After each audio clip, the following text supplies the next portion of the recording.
El mito de Quirón. No podemos comenzar a hablar de Quirón si no arrancamos por su mito. El mito de Quirón es muy claro al momento de explicar qué es lo que nos viene a traer este personaje en nuestra carta natal. Primero hay que tener en cuenta que un mito es una historia, una narrativa por la que se transmitía cierta información de boca en boca y que le da forma, corporiza cierta simbología, ¿no? De un arquetipo, de una función, de una energía. Entonces, los mitos son historias muy antiguas y como tal hay que tomarlas como lo que son, ¿no? Como historias que tienen que ver con una o que fueron gestadas en una etapa en donde claramente no es la mentalidad que nos rige ahora, ¿no? Entonces, desde esa perspectiva vamos a analizar un poquitito qué es lo que nos viene a contar el mito de este arquetipo que es Quirón. Quirón era un semidios y es el primero que nace en la mitología griega producto de una relación no incestuosa. Pero sin embargo la concepción de Quirón no fue por eso más amable.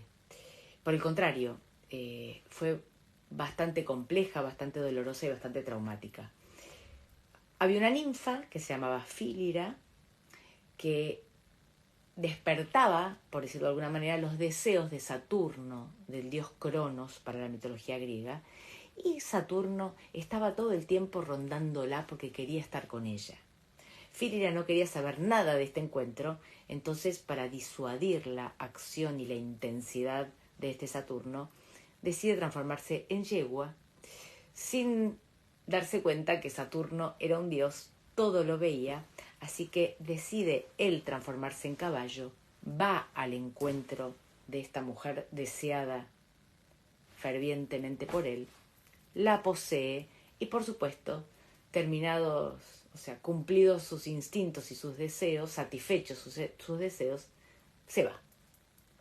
De este encuentro, Fílira queda embarazada y abandonada por el padre de su hijo, y a los 9 meses, cuando da a luz a este niño, nota con desagrado y con sorpresa que su hijo era mitad caballo y mitad humano. Así Fílira había parido al primer centauro, pero, por supuesto, horrorizada y abandonada, corre a pedirle a Júpiter, a Zeus, que le dé la muerte, porque ella no podía hacerse cargo de este hijo. Júpiter le dice que, no accede a su deseo de darle la muerte, pero la transforma en un árbol, la transforma en un tilo. Y así, el niño Quirón, que había, y esto es muy importante, había nacido de una relación completamente instintiva, había sido abandonado por padre y madre. El instinto da rienda suelta a esta parte animal que todos tenemos, a esta parte instintiva, había provocado el rechazo del padre y de la madre. Al quedarse solo, el niño Quirón tuvo que cultivar su individualidad, tuvo que trabajar por ser alguien. Es así que lo primero que hace es, fue adoptado por el dios Apolo. Apolo lo que hace es justamente ayudar a que Quirón pueda cultivar su parte humana, ¿no? Entonces, en esta individualidad, lo que sucede con Quirón es que rechaza, niega justamente la parte animal que había provocado en él el abandono, y lo que hace es estimula, promovido por su padre adoptivo Apolo, toda, digamos, en desmedro de lo instintivo, su parte apolínea, ¿no? Entonces todas las cualidades apolíneas. Entonces Quirón se transforma en un gran cazador, en un gran músico, en un gran pintor, en un gran artista, en un gran médico, en un gran chamán. Era un gran arquero también, ¿no? Lanzaba. Y esto es lo que comienza a hacer, era un profeta. Esto es lo que comienza a hacer Quirón, promovido por Apolo, ¿no? Era darle espacio a su parte humana, olvidando su parte instintiva. Sin embargo, el dolor estaba, y es el primer dolor de quironiano de haber sido traído a la vida sin haberlo querido, habiendo sufrido un rechazo sin haber hecho él nada malo, ¿Y qué fue lo primero que hizo? Cultivar su parte humana y dejar de lado esta parte instintiva que había sido el origen después de el rechazo por sus padres. Un día estaba Hércules, el famoso personaje mítico también, se había armado una especie de pelea, de batalla, y Hércules tira flechas envenenadas y sin querer le pega con una flecha en una de sus ancas de caballo a Quirón. Quirón había sido el maestro de Hércules, o sea, también fue una acción en la que Quirón no había intervenido, no había tenido responsabilidad, fue otra herida injusta sufrida por Quirón. De hecho, fue un error por parte de Hércules haberlo herido, pero Quirón era un semidios, o sea que era inmortal, esta flecha envenenada no lo iba a matar, pero lo que hizo es primero provocarle un segundo e injusto gran dolor, y lo que obliga esta segunda herida en Quirón es reconocer esta parte instintiva que había sido negada y rechazada. Quirón se va a una cueva, se empieza a lamer esta herida, se da cuenta que a pesar de todo lo que había aprendido, a pesar de que era un gran médico, no podía curarse a sí mismo. Sin embargo, entendió que parte de este dolor lo que hizo es permitirle sacar su parte sanadora, sacar su chamán, sacar su médico interno, ¿no? Sacar su sanador. Entonces, el principio de lo quironiano nos lleva todo el tiempo a que lo igual cura lo igual, ¿no? Entonces, este dolor en realidad es la base de la sanación en el mismo lugar. Pero con una particularidad, que Quirón puede ayudar a sanar a otros gracias a este dolor, pero ese dolor no se va, ese dolor no se cura. Pero sí la integración de estas dos partes, ¿no? De la parte instintiva y de la parte espiritual, el reconocimiento de ese dolor, es lo que permite la integración y lo que permite en definitiva la verdadera individualidad de Quirón.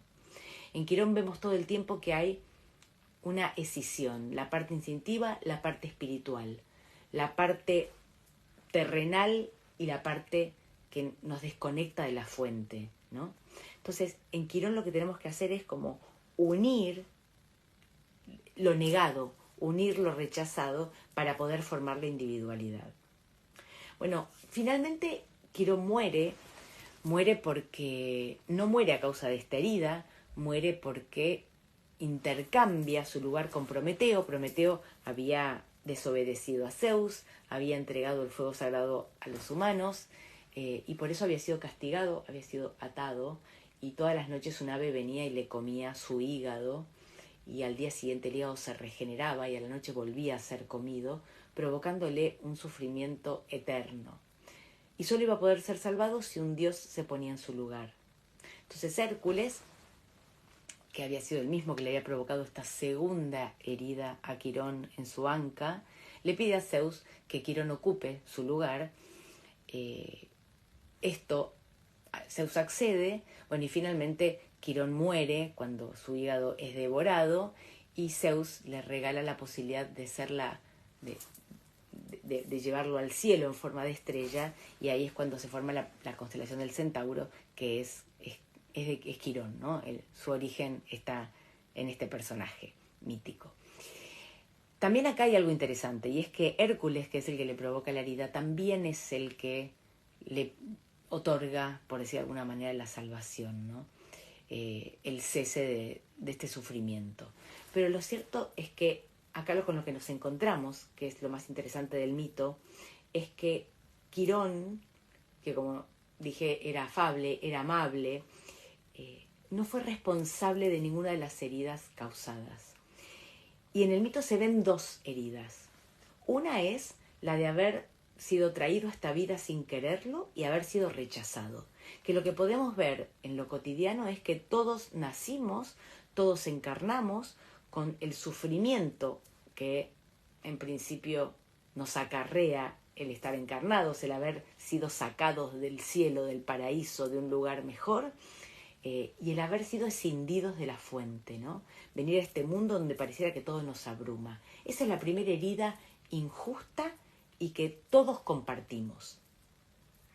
Y la segunda herida, que es la flecha que le clava a Hércules, o sea, primero fue rechazado por padre y madre, todos tenemos ese primer dolor de encarnar, y después viene esta segunda herida que tiene que ver con la flecha de Hércules, que esto se refiere ya a nuestro particular Quirón en nuestra carta natal, que más allá de la herida que todos tenemos un Quirón, hay una herida mucho más puntual, mucho más precisa, que tiene que ver con nuestra alma, con nuestra historia, y que habla de en qué signo, en qué casa, y los aspectos de Quirón con nuestros planetas.